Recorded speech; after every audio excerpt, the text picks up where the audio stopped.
It began during the late 16th century. Millions of slaves were being forcibly brought to Brazil to work on sugar plantations after the Portuguese had unsuccessfully forced Indians into hard labor. During this time, the Dutch and Portuguese were fighting over territories in Brazil, allowing for many African slaves to flee and escape to the regions of Serra da Barriga. They were able to establish small communities known as quilombos in the dense forest and mountain areas, making it difficult for Portuguese colonizers to access. Most of the members of these communities were runaway slaves, but there were also various outcast groups such as Jews and Muslims. Palmares was founded in 1605, and it became the largest community of runaway slaves. Their first leader was Ganga Zumba. The people who lived in the Quilombo dos Palmares were known as quilombolas, and they developed a unique culture and way of life. Quilombolas were skilled at farming and livestock raising, and they also hunted and gathered food from the surrounding forests.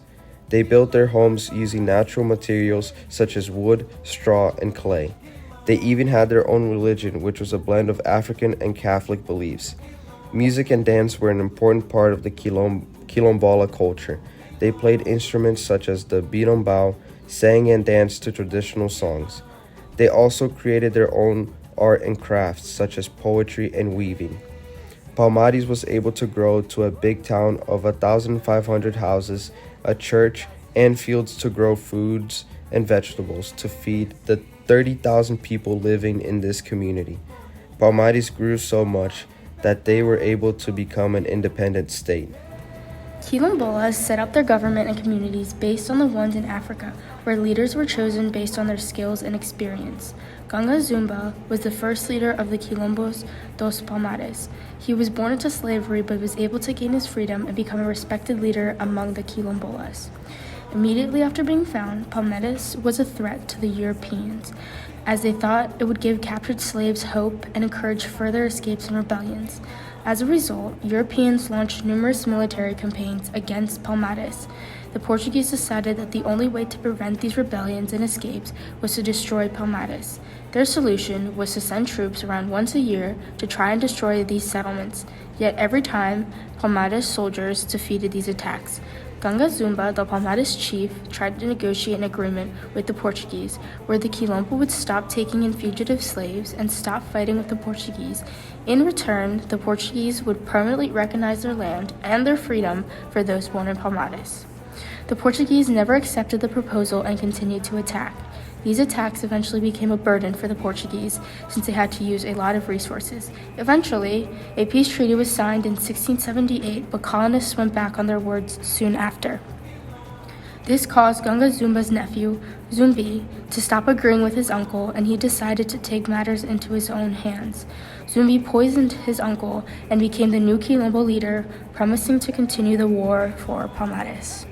Zumbi became the new leader of the Quilombo dos Palmares and led the community in a series of battles against the Portuguese.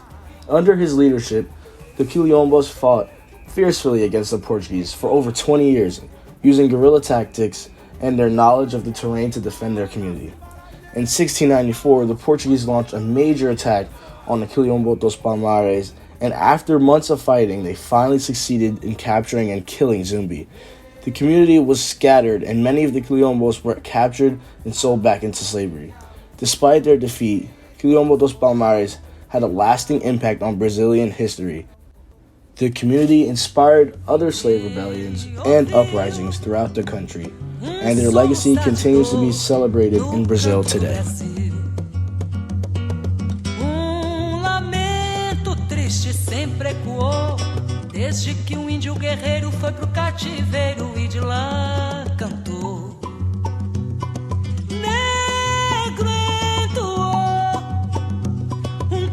De revolta pelos ares do Quilombo dos Palmares, onde se refugiou.